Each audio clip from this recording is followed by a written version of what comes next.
మనకు తెలిసి. ఎందుకంటే తెలుగుదేశం మీడియా ఆమెని బాగా ఫోకస్ చేసింది. ఎవరైనా అదే చేస్తారు. జగన్కి యాంటీగా ఎవరు వచ్చినా తెలుగుదేశం మీడియా వాళ్ళని హైలైట్ చేస్తుంది. ఆఫ్టర్ ఆల్ దస్తగిరి లాంటి వాళ్ళనే విపరీతంగా హైలైట్ చేసింది. షర్మిలాని చేయడంలో ఆశ్చర్యం ఏమి లేదు.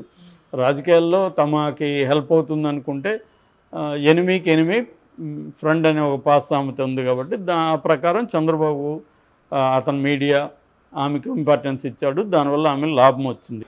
ఓకే, అంటే ఆశించిన స్థాయిలో లేకపోయినా కనీసం షర్మిల వెళ్ళినాక అక్కడ కొంత కదలిక వచ్చింది కాంగ్రెస్లో. కాంగ్రెస్ మీద చర్చ అనేది నడవడం స్టార్ట్ అయింది. ఓట్లు కూడా దారుణంగా పర్సంటేజ్ అంతకు ముందుతో పోలిస్తే కొంత బెటరు, మరీ వర్స్ట్ కాదు. సో ఈ 5 ఏళ్ళు ఆమె గట్టిగా చేయగలిగితే కాంగ్రెస్ కొద్దిగా బెటర్గా ఉంటుంది పరిస్థితి అనేది వాళ్ళకున్న అండర్స్టాండింగ్.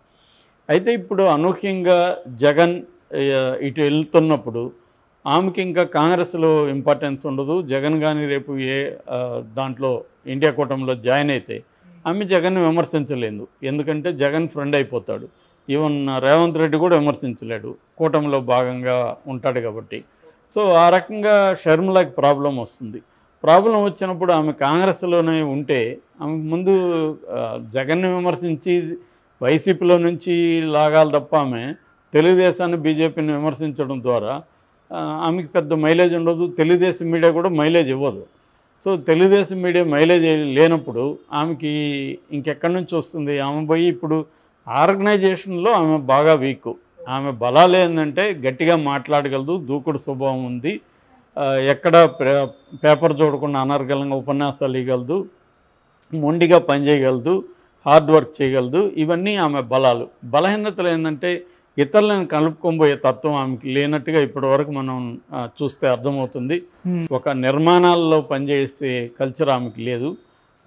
ఆమె ఒక రీజనల్ పార్టీ నాయకురాల్లాగా బిహేవ్ చేస్తుంది తప్ప కాంగ్రెస్ పార్టీ ఒక జాతీయ పార్టీలో మనం భాగం ఇతరులను కలుపుకోబోవాలి అన్న ఇదే ఆమెకు కనిపించట్లేదు. ఇక్కడంటే అది నడిచింది ఆమె సొంత పార్టీ. ఇక్కడనే విమర్శలు విపరీతంగా వచ్చాయి. ఆమె ఒంటెత్తిపోకుండా ఎవరిని కలుపుకోబోదు, ఎవరికి ఇంపార్టెన్స్ ఇదని. ఇదే మెథడ్ అక్కడ కుదరదు. జాతీయ పార్టీలు వేరే రకం ఉంటాయి, రీజనల్ పార్టీలు వేరే రకం ఉంటాయి. రీజనల్ పార్టీలే ఇతరులను కలుపుకోబోవాలన్న పరిస్థితి ఏర్పడుతుంది. జగన్ చూస్తున్నాం కదా మనం. జగనే ఇప్పుడు కార్యకర్తలు, నాయకులు ఇవన్నీ గుర్తొచ్చి జగనే కార్యకర్తల కోసం ఢిల్లీ వరకు పోరాటం చేయడానికి వెళ్ళినానని చెప్పుకుంటున్నాడు. సో ఈ నేపథ్యంలో షర్మిల ఎంతకాలం కాంగ్రెస్లో ఉండొచ్చు అన్న చర్చ ఇప్పుడు మళ్ళీ షర్మిల భవిష్యత్తు ఏంటి అనేది వచ్చింది. ఆమె ఇప్పుడు ఒకవేళ కాంగ్రెస్ రిజైన్ చేస్తే ఇటు తెలుగుదేశంలోకి వెళ్ళలేదు, ఆమె ఇటు బీజేపీలోకి వెళ్ళలేదు, జనసేనకి కష్టం. ఇంకా ఆమెకి ఛాన్స్ ఏంటి? ఒకటి సొంత పార్టీ పెట్టుకోవాలి. సో అందుకని రాజన్న పార్టీ అనే పేరుతో ఆంధ్రప్రదేశ్లో కూడా ఒక పార్టీ పెట్టాలని ఆలోచన ఉన్నట్టు కూడా చెప్తున్నారు. ఆల్టర్నేటివ్గా ప్లాన్ బి ఆమె సిద్ధంగా ఉంది. ఎందుకంటే జగన్ కానీ కాంగ్రెస్ వైపు వెళ్ళిపోతే అప్పుడు ఇంకా కాంగ్రెస్ అనేది ఉనికిలో ఉండదు. ఇప్పుడు తమిళనాడులో కూడా అంతే కదా. తమిళనాడులో కాంగ్రెస్లో ఏం ఉనికిలో ఉంది? కాంగ్రెస్ మిత్రపక్షమైన డిఎంకే అధికారంలో ఉంది. కేరళలో అంతే. సో అందుకని ఆంధ్రప్రదేశ్లో కూడా వాళ్ళ రేపొద్దున ఇండియా కూటమి గెలిచిందనుకో సెంట్రల్లో, అప్పుడు ఇక్కడ జగన్ అధికారంలో ఉంటాడు, జగన్కి సపోర్ట్ చేస్తారు వాళ్ళు. అలా ఉంటుంది తప్ప అప్పుడు ఈమె కూడా జగన్ గవర్నమెంట్లో ఈమె కూడా రేపు ఏదో పదవి తీసుకోవాల్సి రావచ్చు. సో ఇదంతా ఆమెకి ఎంబరాసింగ్గా ఉండే పరిస్థితి ఉంది. దానికి సిద్ధమయ్యేవి జగన్తో కాంప్రమైజ్ అవి కాంగ్రెస్లో అయినా ఉండాలి. That is number 1. నెంబర్ 2, ఆమె బయటకు వచ్చి సొంత పార్టీ అన్న పెట్టుకోవాలి. సో ఇది ఆమె ఆలోచిస్తున్నట్టు తీవ్రంగా. ఎందుకంటే ఆమె జగన్తో కలిసే పరిస్థితి ఇప్పటికిప్పుడైతే కనిపించట్లేదు. సో అందుకని ఆమె బయటకు వచ్చి ఒక సొంత పార్టీ పెట్టుకొని రాజన్న పార్టీ అని ఉంటే మనం ఈ 5 ఏళ్లలో కొంత డెవలప్ అవ్వచ్చు. పవన్ కళ్యాణ్ ఎగ్జాంపులే ఉంది. పవన్ కళ్యాణ్ 10 ఏళ్ళుగా కొట్లాడి ఇప్పుడు ఒక దీనికి వచ్చాడు. రేపొద్దున ఈమె సొంత పార్టీ పెట్టుకున్నాక చంద్రబాబుతో కలవడానికి కూడా ఆమెకేమి ఇబ్బంది ఉండదు కదా. అది ఆమె ఇష్టము, ఆమె పార్టీ. సో అప్పుడు చంద్రబాబుతో రేపు కలవచ్చు ఆమె. బీజేపీ అంటే ఎన్డీఏ కూటమిలోకి ఆమె వెళ్ళొచ్చు. సో మళ్ళీ అప్పుడు అన్న చెల్లెలు ఇరు గ్రూపులుగానే ఉంటారు. సో ఇది ఆమె ఆలోచిస్తున్నట్టుగా ఉంది. ఆమె అయితే ఇప్పటికిప్పుడు జగన్తో కలిసిపోవడం ద్వారా ఎట్లాగో ఆమెకు జగన్ ఇంపార్టెన్స్ ఇవ్వడు.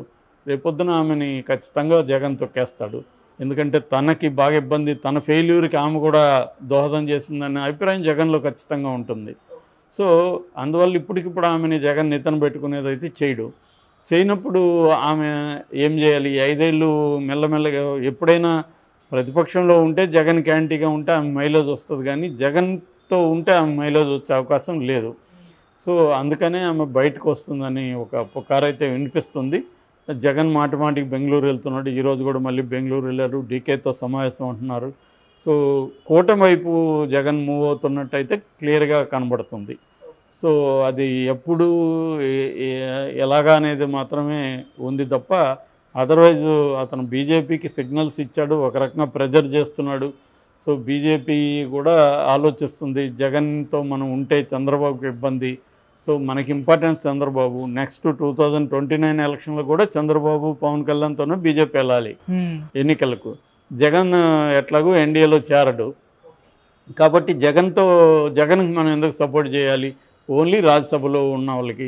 అదేదో ఇట్లా బీఆర్ఎస్ నలుగురు వస్తారు, ఇంకొంతమందిని మేనేజ్ చేసుకుంటే, ఎందుకంటే అక్కడ వాళ్ళకి షార్టేజ్ అంత 12 మందే రాజ్యసభలో షార్టేజీ. దాన్ని మేనేజ్ చేసుకుంటే జగన్ మీద మనం డిపెండ్ అవ్వాల్సిన అవసరం లేదు. ఈవెన్ వైసీపీ నుంచి కూడా కొంతమంది రాజ్యసభ సభ్యుల్ని ఇట్లా లాగచ్చు, చంద్రబాబు కూడా ఆ పనిలో ఉన్నాడు అని బీజేపీకి ఉంది. కాబట్టి బీజేపీకి జగన్ అవసరం ఇప్పుడు తగ్గిపోతుంది ఈ పని జరిగితే. అప్పుడు జగన్‌కి బీజేపీ అండ ఉండదు కాబట్టి ఖచ్చితంగా జగన్‌కి ఇండియా కూటమి అవసరం. ఇండియా కూటమికి కూడా